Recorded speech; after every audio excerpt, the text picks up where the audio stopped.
Little bit upset I have to do this video, especially upset that I have to do this video without my computer, which has the data I'm backing it up on, but also it's a live vlog, and you can see the sky conditions around me.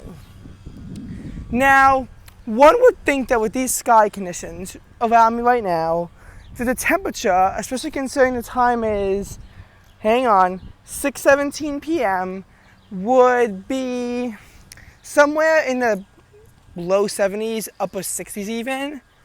Nope, that's incorrect. It's actually like 80 degrees. It's actually even more than 80 degrees. And it feels like is currently like 85. And that's bad considering how late it is. And this is Long Island. It's worse in the city. It is genuinely a million times worse in New York City. Yet again, more records were set. The high temp of 95 at LaGuardia Airport, that ties a record. Newark 99, that breaks a record. We could see some records set for warmest low temperature as well, but that we have to make sure the temperatures don't crash overnight, which they could due to some storms. And basically, what this video is going to do is talk about what the situation is, why it's really bad, how off were the forecast models for this, and what can we expect next. So first of all, I've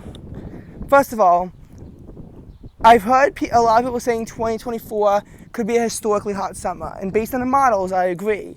July is going to be a month with a few bursts of cooler air, but overwhelmingly will be dominated by extreme heat. I see this being a very intense summer.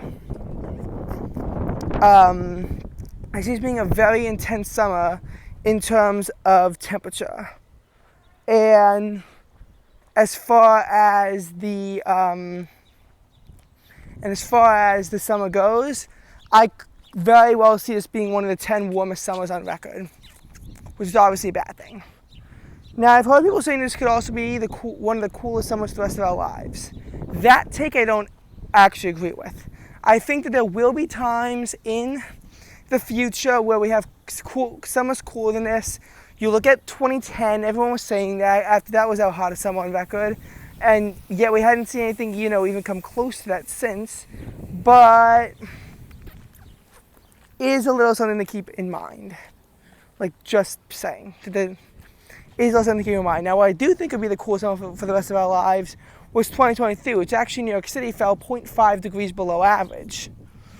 The last time we even saw a month fall below average in New York City was November 2023, which was only then, about a degree and a half below average. December, that was, I think, actually our second warmest on record. It was definitely at least third and probably second. January, that fell multiple degrees above average. So did February. Our winter clocked out fourth warmest on record. March, that wasn't, crazy above average, but it was still above average by over a degree and a half. April, not as crazy as last year, but still well on the above average side. May was warmer than average. And June is definitely going to be warmer than average. As a matter of fact, I don't know what it's exactly going to be, both with the forecast coming up and with everything going on, but I see for New York City, this could possibly be a top 10 warmest June. I'm not entirely sold on it. Just because when you look at some of the other ones, they've had way more days peak out above 90 degrees. That being said, many of them also went under 60 degrees, a lot less than we saw in this year. And their coolest June temperatures were a lot lower. We've actually this trend of where a month is going to set like a record for the fact that coolest day was the warmest on record.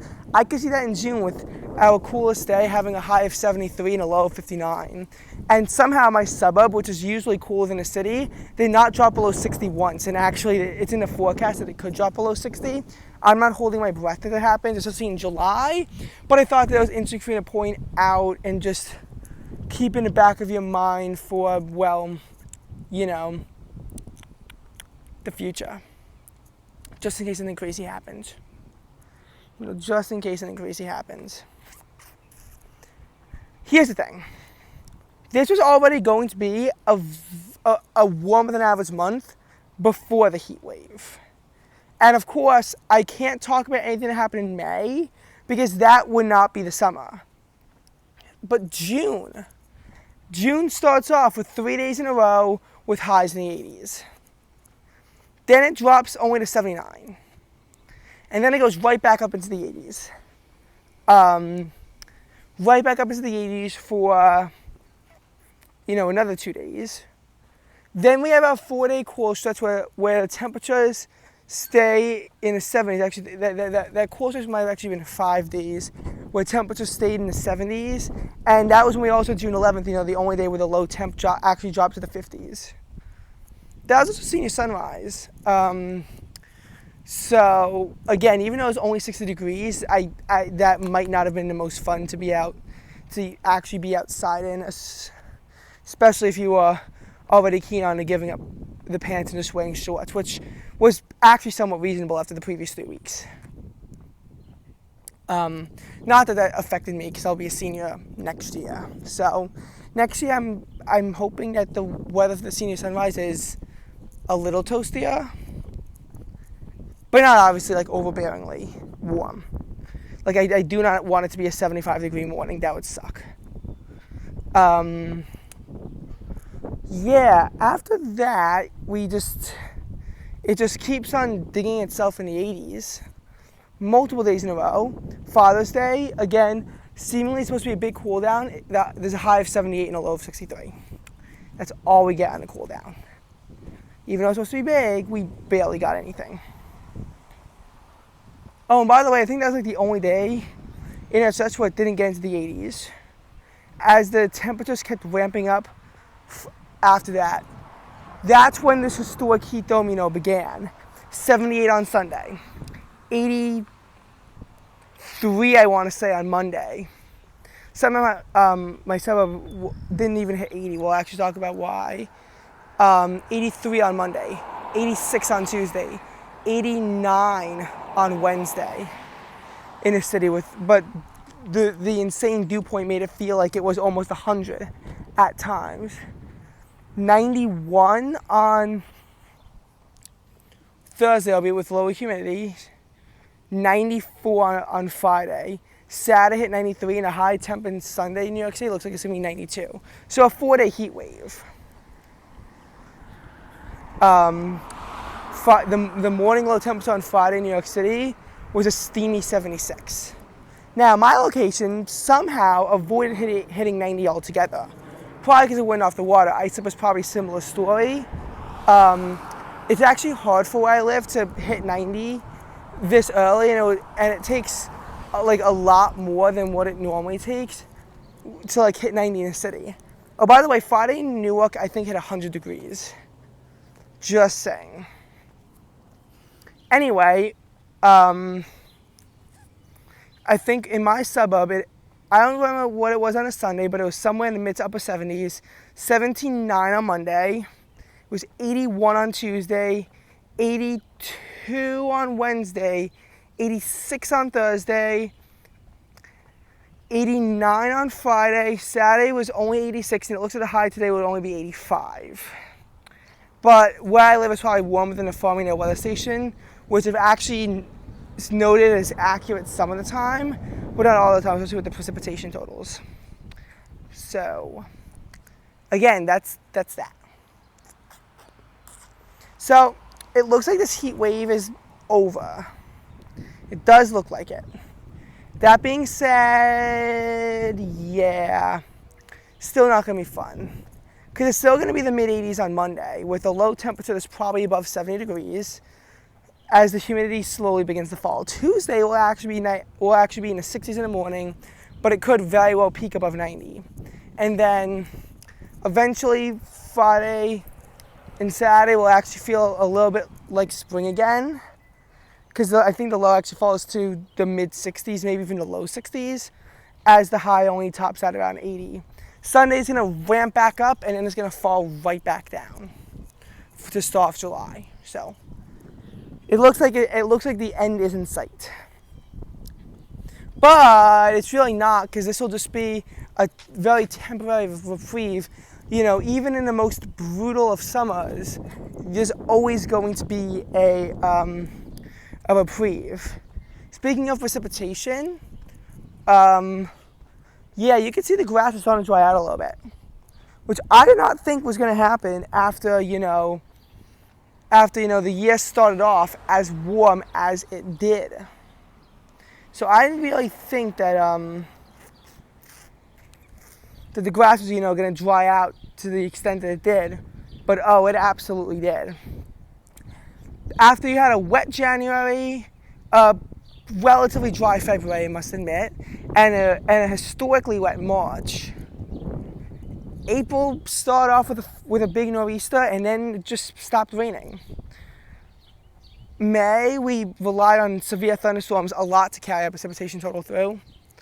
And June, it just hasn't been working out. Now, I will say, where I live has mostly received more rain in the city because the storms have been and the rain plumes have been further east. A similar effect happened in May 2023. That being said, the rain is, not a lot. There was a big storm on June 14th and heavy rain consistently on June 6th. Besides that, though, not really anything at all.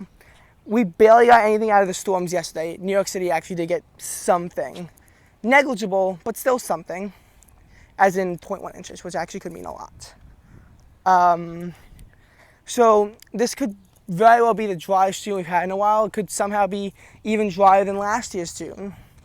But there's also a potential for storms, especially tonight, that's actually going to break the heat wave. But if we don't see anything going then, it's going to be hard to see how we're going to really get much precipitation at all out of any of this. And again, I don't think it's going to be enough to make it fall in the top 10 driest. I think top 10 warmest is more likely, which again, not a guarantee just because it hasn't, been like that excessive. But then again, this 4-day heat wave really is going to do a good job in pushing that up. Now, how does this compare to last summer? Well, yeah, last summer, I don't think we're going to get a summer cooler than that for the rest of our lives. This is what I'm saying. Even though this summer, I think we're going to have better summers than this summer coming up, last summer, no way in hell. Last summer, I know New York City had a grand total of 12 days that went over 90 degrees. That being said, 6 of them weren't even in the summer. You had 2 days in April on the 13th and the 14th, and then you had a 4-day heat wave from September 5th to 8th. In Islip, it was even funnier. Only 1 day all summer, on July 12th, did it manage to get above 90 degrees. And yet, they had a 4-day heat wave in September too, albeit the dates were a little bit shifted. They were from September 4th to 7th, not 5th through 8th. Where I lived, July had only 4 days with a high in the 90s, and there were none in April. And then you get to the month of September, and then there were 5. So again, the hottest weather last year was reserved for September. But 2 things. First of all, September actually wound up being practically at the average in New York City, because despite a historically warm start to the month, then there were 16 days in a row that fell below average. I know some days that were below average in the city were above average elsewhere in the metro, but 16 below average days in New York City from September 15th all the way to the 30th. So yeah, that's going to mess up an average significantly, especially when many of these days were well below the average. And also, that doesn't even count for the summer, especially the April stuff. That doesn't count for the summer. What does count, though, is several occurrences, like when June 4th last year bottomed out at 49 degrees. Granted, I will say the last day with the high in the 60s was on June 7th, and the last day with the low in the 50s was June 10th.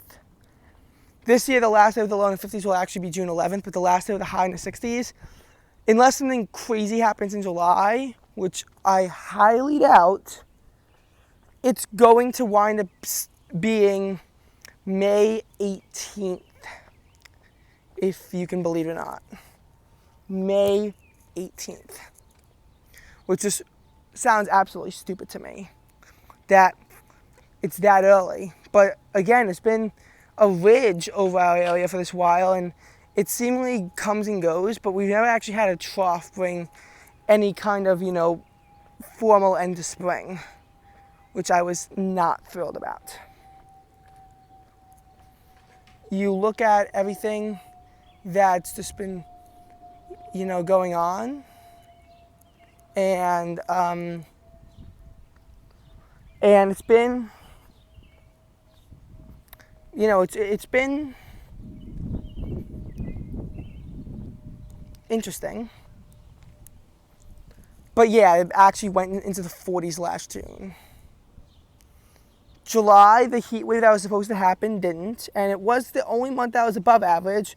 Tropical air probably made it feel warmer than it actually was, because several days that were kept in the 80s felt like they were almost 100, because the humidity was that bad. And then August didn't hit 90 degrees at all. The hottest temperature in August came on the 13th and the 21st at 88. My suburb hit 89, but it did not get to 90.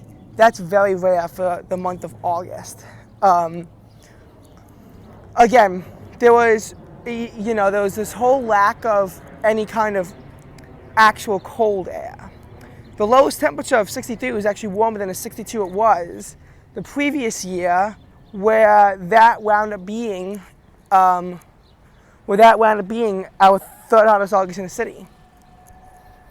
But there was no actual warm air to contend with.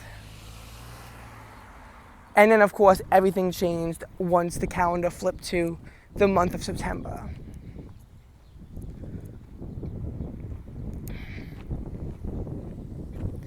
Yeah, here's the thing. So that summer was also really wet. Yes, there was a historically dry June.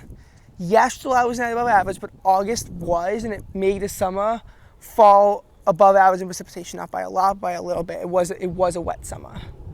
Obviously, September really, was historically wet, but it wasn't like we were dealing with a drought, which we are this year. That's also bad because a drought is going to inflate the temperatures, like it really is. And there have been times where I've noticed that a lack of rain, as well as, very dry air before something, is going to exacerbate something. This heat dome was actually, I think the forecast sort of overhyped this to an extent. They were saying that the heat wave was going to start on Tuesday or at latest Wednesday. It didn't start until Thursday. But most models also had this breaking, if not on Saturday, then definitely by Sunday, and it persisted. It definitely persisted. And a lot of the stuff they had, they got right. This could be attributed to the fact of how the winds off the water worked, how initially they were protecting us until they stopped and it actually stayed on the island. I think that they might have misinterpreted that, because wind off the water is going to play a huge role in any kind of warm weather early on in the summer season. Late in the summer, it won't. Actually, wind off the water might even make things warmer than they have to be. Because you look at it, and there was a heat wave in July 2023 that's supposed to happen. It's supposed to be really bad. That never happened. 92 on Thursday and Friday, the 27th, 28th. 29th, it only went to 89, and it failed to even be a heat wave. Where my location was, the 28th and 29th of the days that were above 90, but it was a spectacular bust. it was a bust of a heat wave.